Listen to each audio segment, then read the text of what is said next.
How you doing, everybody? We're getting ready to do this 1 minute Millennial Live show, and it's 1 minute.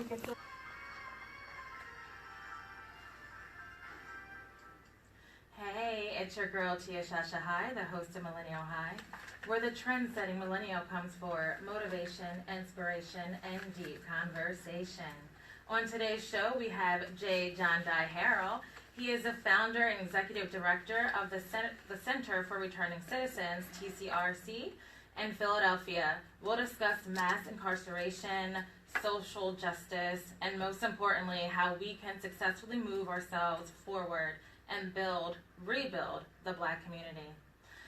About Millennial High, you can say hi, Jay. How you doing, everybody? So glad to be here. A little bit about Millennial High. This show serves as a platform for those who want to inspire and provoke others to take action toward their purpose in life. If you have an inspirational, uplifting, thought-provoking message you want to share with the millennials of the world, I want you. Be on the show.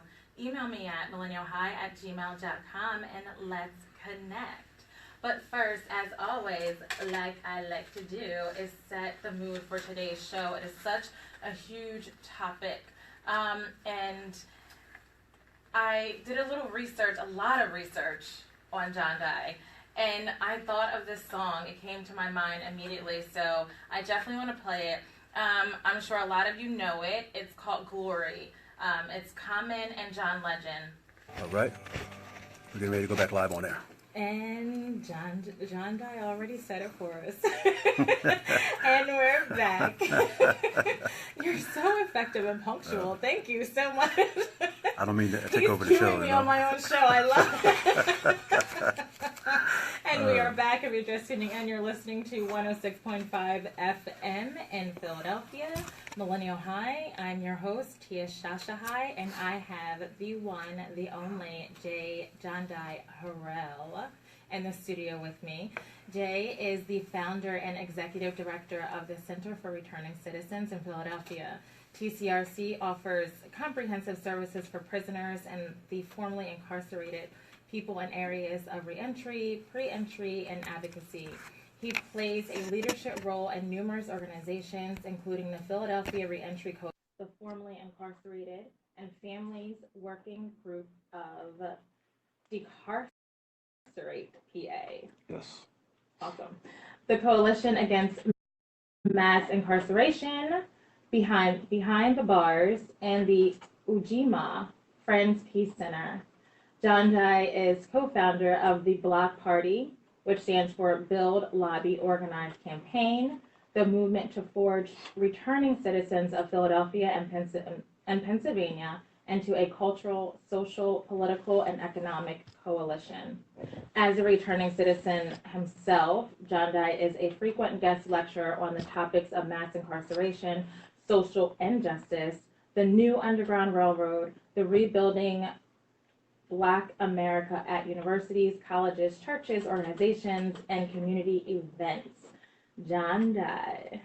Thank you so much. Welcome. First of all, I would like to say hello to my family and friends who are watching as we're doing this Facebook Live, and I'm very much a social media person, and a lot of folks who I love are watching, and thank you for tuning in and listening to me and being a part of the immense support that the Center of Returning Citizens has garnered since we started it in 2012 here in the city of Philadelphia.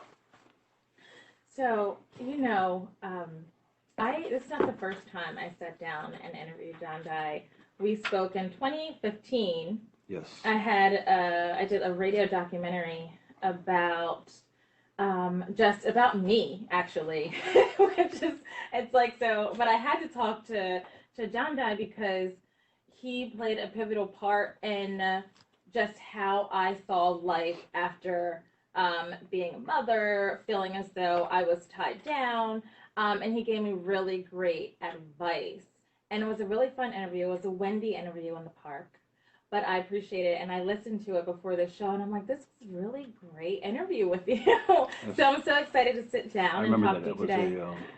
That was a wonderful day. We had a great time. Yeah, it was good. And I still have it. I know I sent it to you. I sent you that that it was about a 15-minute documentary. Send it to me again so I can share it. I will. I think our listeners would love to hear it. It was really great. So I know who you are, but let the listener know a little bit about who Jondhi Harrell is.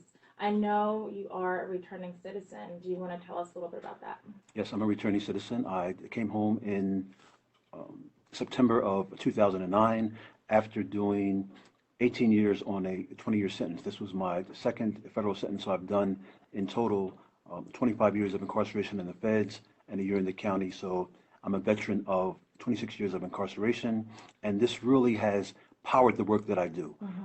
I like to say that all the work that I'm doing now in the community of Philadelphia has its foundation in prison, because very early in my last incarceration, I was blessed to meet Dr. Matula Shakur, who our listeners will know as the stepfather of Tupac Shakur, but also one of the co-founders of the Nation of New Africa. He's an extremely powerful African elder who created what we call a circle of consciousness inside of the prison, so that any person who wanted to transform their lives, who wanted to change, who wanted to go back out in the community and do powerful work, could begin to lay the foundation for that work while they're inside. And that's what's really necessary.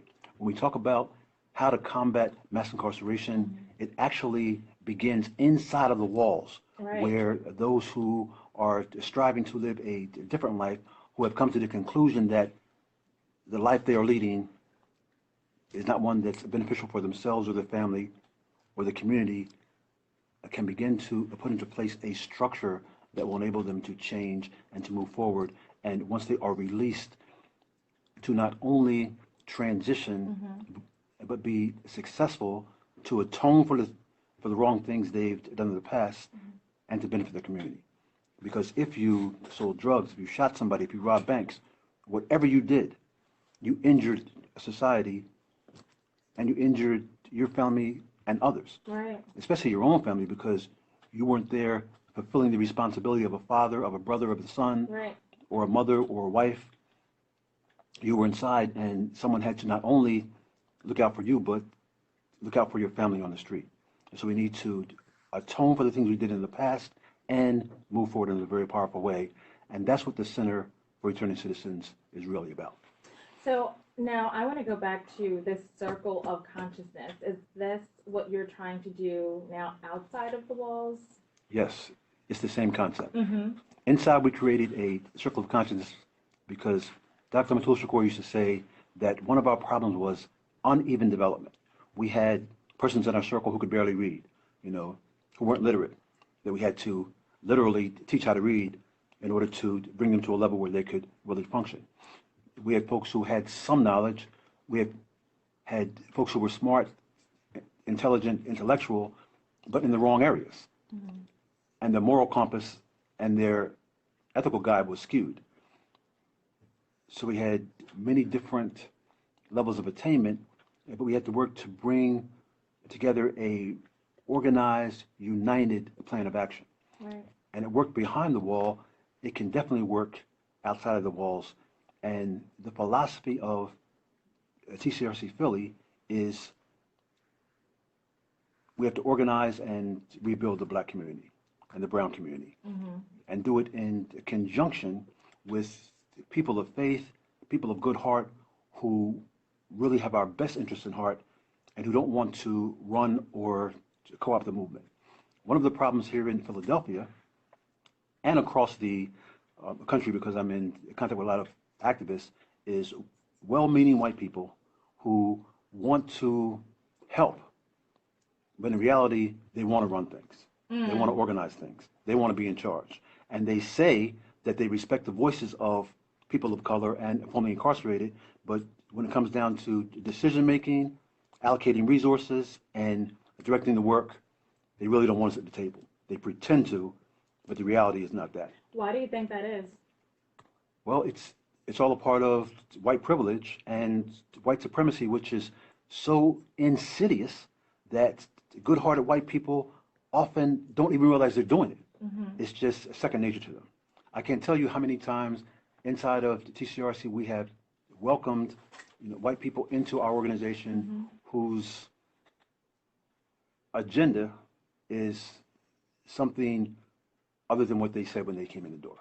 You know, the original agenda was to assist, to fundraise, to help us move forward, but the true agenda is just to make us figureheads, and they run TCRC. Behind the scenes. Behind the scenes. And this is not just TCRC, this is every organization that deals with reentry, that deals with mass incarceration. We need to truly look at how the voices and the ideas of those who were formerly incarcerated can be at the forefront of the struggle. The civil rights movement and the Black Power movement is a perfect example. Mm-hmm. The Black Power movement grew out of the civil rights movement when young black people saw that the leaders of the civil rights movement were influenced by mainstream society and weren't willing to go far enough to realize the gains necessary. Mm-hmm. And it's the same thing now. If we solely depend upon the traditional organizations to move the struggle against mass incarceration, we're going to be sorely disappointed. The same people who disrespect the Black Lives Matter movement and want to say they're a radical terrorist group are not looking at the fact that these young people are pushing the envelope and making folks wake up and say, this is what's necessary to move the paradigm farther. And that's what we say at TCRC, and we're associated with so many formerly incarcerated people who think the same way. So I watched your TEDx talk, which I really liked. That was a very good TEDx talk. It And for was. the listeners, go to tcrcphilly.org and watch that TEDx talk. And while you're there, phenomenal. yes, And let me tell you, it's actually really, really good. that's one of my best talks, I must say. And so I'm gonna say something. This is a piece of what Jondhi said there, and I want you to explain it a little further. You said mass incarceration and social justice have become the new civil rights issue of our time. If Martin Luther King or Malcolm X were alive, they would be involved in I Can't Breathe, Black Lives Matter. When you talk about social justice in America, you have to talk about social injustice, because by the time slaves set foot in America, they never truly had justice. Mass incarceration is an outgrowth of this social injustice because after slavery, a system had to be constructed that would contain the newly freed people who had no right to freedom or justice, right? Yes. So that's a quote that I That's a loved. brief summary. It's a brief summary, right? Actually, no, it's actually, that was actually what you said. Okay. Word for word, all That right. was word for word. I don't mess around. No, so, but that, I love that. So can we talk a little bit about, and you also had your own definition of what mass incarceration is, which I like. Can you discuss that a little bit? All right, so let's take that step by step. Sure, let's do it. Why not talk about social injustice? Mm-hmm. Because black people in America have always labored under social injustice. When you take a people from their native land, strip them of their language, all human rights, and you dehumanize them to the point where they are property, justice is not even a concept you want to talk about. Mm-hmm. I recently had a discussion with Philip Grimes, who's an attorney, a friend, a mentor, and we were arguing about Thomas Jefferson because he was saying, should the work of Thomas Jefferson and everything he did in terms of the Constitution and the Bill of Rights be negated by the fact that he was a slave owner, a rapist, et cetera, et cetera.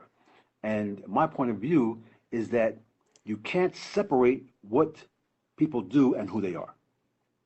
And social injustice has been the hallmark of America. Mm-hmm. So when we talk about the 4th of July and Thanksgiving and the Constitution and the 13th Amendment, which was supposed to free the slaves, but still left a whole class of slaves that to this day are slaves inside of the prison walls, because the 13th Amendment actually says that people will be freed except for those who are incarcerated, which means we have slavery in this country to this day, but it's unrecognized and we don't want to acknowledge it, which is why the movie, the 13th on Netflix, is so important. So social injustice is a hallmark of American life. All right? White supremacy is the fabric of American society, as is white privilege. The very term Black Lives Matter is like a oxymoron. Right. Because Black lives have never mattered in this country. So when we talk about mass incarceration is the outgrowth of all these conditions. But nobody really talks about why mass incarceration exists. And the first reason is historical. It was tied to control of black people, which millions of white people never wanted to happen, which is why we had the Civil War. The real reason we had the Civil War, it wasn't about states' rights or any of that. It was about black slaves and economics. Right. So mass incarceration is also a $80 billion a year business. So it's financial. It's a form of societal control. You're dealing with the lower classes, how to maintain control over poor people and people of color. And it's cultural. White privilege has never been acknowledged as the reality of American life. We shy away from that. We give white people a pass. Until recently, but even recently, it's not strong enough. We don't talk about the reality of white supremacy and white privilege in this country. I'll give you an example. When the movie Birth of a Nation came out, that was a very powerful statement about the reality and the fear that white America had at that time of blacks rising against the system. But that message was diluted by many black people rising up against the maker of the movie due to his personal life. And I hated that. right. Because you diluted the message based upon the errors of one black man, and you totally disregarded a message which terrified white America and still does. We need to stop shooting ourselves in the back of the head for various reasons and various principles. Yes, I understand and support feminist views of how men and women should relate to one another. But in this situation, I felt that many black feminists and many brothers who supported that were dead ass wrong. You need to look at the message, separate the message from the brother's conduct. And so many times we don't do that. We were talking about that earlier when, I don't know if you found who this writer was, but I'm like, sometimes people have really great ideas and they have a great message that they receive. And they do things that are bad or that are wrong. But it shouldn't really discredit this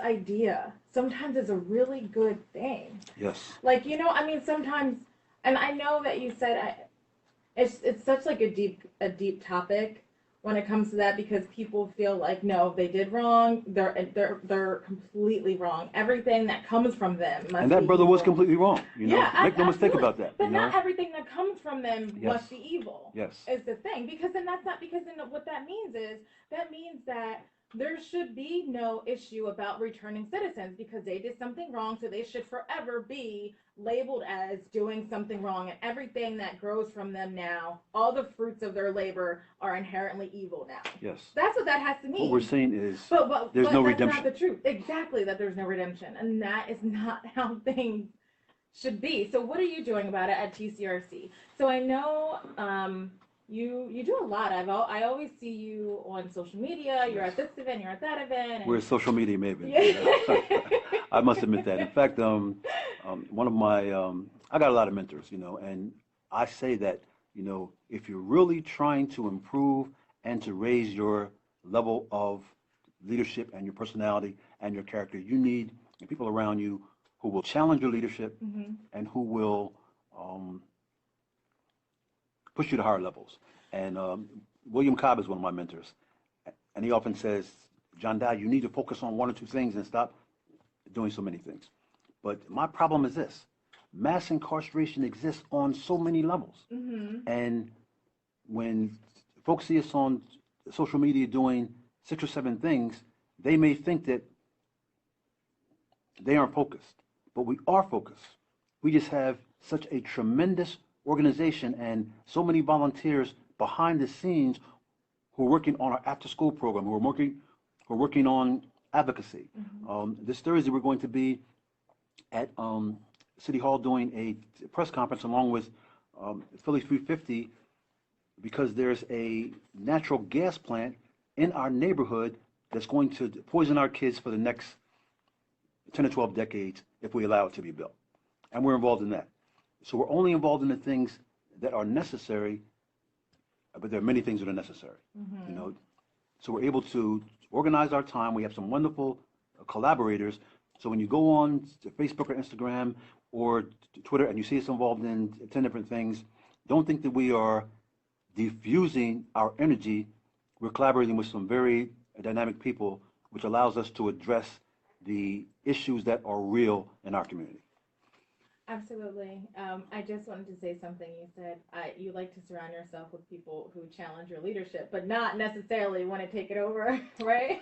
Yes, and listen. There's a difference. So tell me what the difference is with that. All right. What does that look like? Because how does your mentor, just the one that you named, challenge your leadership? So when he says to you, you might be all over the place on social media. He says I'm doing too many things. He says I need to focus on one or two things. Our major thing we focus on, I mean, one thread that runs all the way through our work is economics. Economics is the foundation of everything we do. What we say is we need to control the economic life of our neighborhood. We need to control entrepreneurship. There should be more black entrepreneurs. We should train our children. In order to rebuild the black community, we have to have economic control of our community. And that's our major focus. And a lot of the things that we do tie into that theme. So when you see us doing a lot of different things, they're all tied into our basic theme, which is rebuilding our community, rebuilding Black America. But I'd like to, we're on Facebook Live, and Eric Marsh asked a great question. He says, how can you justify separating the message from the messenger in the case of Nate Parker, but not Thomas Jefferson? So let me say this, all right? Thomas Jefferson did some wonderful work, and I acknowledge the work that he did in the writing of the Constitution, the Declaration of Independence, and his vision that the newly formed country should not descend into a monarchy like England. But at the same time, if you read Thomas Jefferson's work totally, he had some very derogatory things to say about black people. He thought we were subhuman. And at the same time, he was laying up with Sally, I can think of her last name, but his slave, you know, fathering all sorts of, all sorts of offspring. So while I can accept the good things he did, I'm also acknowledging who he was. In the case of Nate Parker, I am saying clearly that what he did was wrong. And the message that he said, he should have owned up to it and said, look, I was wrong. I was here at this point in my life. I no longer believe that he shouldn't have dodged the issue. He should have stood up to it and accepted responsibility and said, this is who I am now, this is who I was then, and I apologize profusely for what I did at the time. And he didn't. He tried to sidestep it. He tried to say, well, I didn't get convicted. That's bullshit. Oh, I'm sorry, I can't say that. Yeah, on PhillyCAM. So what I'm saying is the message of that movie was powerful and should have been accepted. Stand aside from who Nate Parker was. Recognize what he did was wrong, but also recognize and support the power of that movie. Many folks actually boycotted the movie and never saw it. And that's a movie that should be watched by every black person in this country and every white person. Well, right. I understand what the question was on your Facebook Live. And so you're basically saying the same thing. So you're saying that because in today's society, I mean, there was no social media then, no one could have called him out. If there had been social media, he'd have been dogged. But exactly. And then he could have came out and said, you know what, that's what I thought back then. But I feel like, just beyond the point, it's what you take from it. Like, what you take from the message is what matters. because despite who they are, as we're human beings, and I said this before we got on air, we're all human, and we err, right? That's what we do. But I mean, if you said something good at one point in your life, if you did something good at one point in your life, it doesn't mean that we have to dismiss that always. And so I feel like just moving on from it and going back to the topic of mass incarceration, social justice, we're going to take a break and then we're going to come back, and I want to talk about how we can start rebuilding the Black communities. After all has been said and done, we know what's happening, we know what the problems are. How can we then now focus our energy to the solution? So we're going to come back. I'm going to play this song. It's such a great song. It's like this collaborative effort between like the game and a lot of rappers, and Tyrese is in it too. It's just a really great song with a really great message. So we're going to play that for you. Stick around. After the break, we will be back with Jondhi Harrell. I don't know how many of our listeners can actually hear this music, but it's an amazing music. And you can also link into this. If you go to the Facebook page, there is a link so you can hear this as it comes over the radio. But hang in there with us, and once this music is over, we'll be right back. I wish you could hear this music. It is slamming.